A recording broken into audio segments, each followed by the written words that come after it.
People wonder and ask, did Prophet Muhammad peace be upon him marry a child? Was this a normal practice 1400 years ago? What was the wisdom behind it?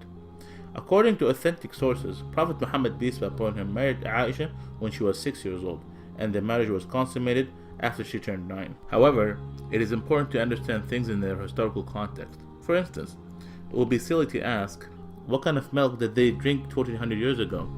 Or to ask, what kind of engine they used to have back then? Therefore, one must understand that things 1400 years ago were very different from now. Time have changed, and so human have. 1400 years ago, it was very common for women to marry at a young age. It is a historical fact that girls from ages 9 to 14 were married off in Europe, Asia, Africa, and America. For example, St. Augustine, 350 AD, he married a 10-year-old. King Richard II, 1400 AD, he married a 7-year-old. Henry VIII, 1500 AD, he married a 6-year-old. Even in the Bible, it says, "But say for yourself every girl who have never slept with a man." According to Catholic Encyclopedia, Mary, the mother of Jesus, was 12 when she married 99-year-old Joseph. Before 1929, Church of England ministers could marry a 12-year-old in Britain. Before 1983, Catholic canon laws permitted priests to marry off brides at the age of 12. A lot of people are unaware in the United States, in the state of Delaware in the 1880, the minimum age for marriage was 7 years old, and in California it was 10 years. Even now, the marriage age for some states are 12 in Massachusetts, 13 in New Hampshire, and 14 in New York. At the time of the Prophet Muhammad, peace be upon him, those who refused his message tried every method and strategy to discredit him. They were always looking for opportunities to attack him, verbally or even physically. Some of this verbal abuse consisted of calling him magician or a soothsayer or crazy. However, they never thought to point out or objected to his marriage to Aisha. Why? Because this was the norm of society, meaning it was completely normal. With that said, did you know that Prophet Muhammad, peace be upon him, he had only one wife, Khadija, throughout the first 54 years of his life? Did you know that she was a widow? Did you know that she was 15 years older than him? He, peace be upon him, spent his entire youth with her. He was committed to her until after her death by keeping ties with her friends. What about Aisha? Was she a child when she agreed to marry Prophet Muhammad, peace be upon him?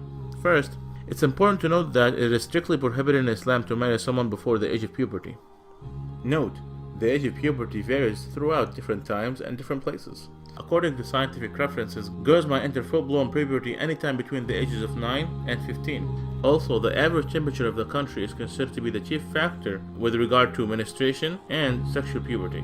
So, was Aisha a child? No, she was not. So what about the wisdom behind this marriage? God always knows best. The marriage of Aisha was an instruction from God. Aisha narrated to us more than 2200 hadiths or sayings of Prophet Muhammad, peace be upon him. Aisha was exceptionally intelligent, and since she married Prophet Muhammad, peace be upon him, at a young age, she was able to learn so much from him. She later played an important role as a teacher, expert, and interpreter of Islam. So, there was so much wisdom behind this marriage. For those who do not know Prophet Muhammad, peace be upon him, Prophet Muhammad, peace be upon him, did not come to seek worldly pleasures, but rather, he warned us against them. His companions described him as a man of morality and said he was shyer than a virgin in her seclusion. When the believers asked him an awkward question, he would cover his face out of shyness. He taught us that each religion is known for a kind of morality, and the morality of Islam is shyness and modesty. قل إنما أنا بشر مثلكم يوحى إلي أنما إلهكم إله واحد فمن كان يرجو لقاء ربه فليعمل عملا صالحا ولا يشرك بعبادة ربه أحدا. Say, I'm only a man like you, whom revealed to him that your God is one God. So whomever would hope to meet his Lord, let him do righteous work, and not associate anyone with his Lord. If you have questions about Islam, ask a Muslim. Please like our Facebook page.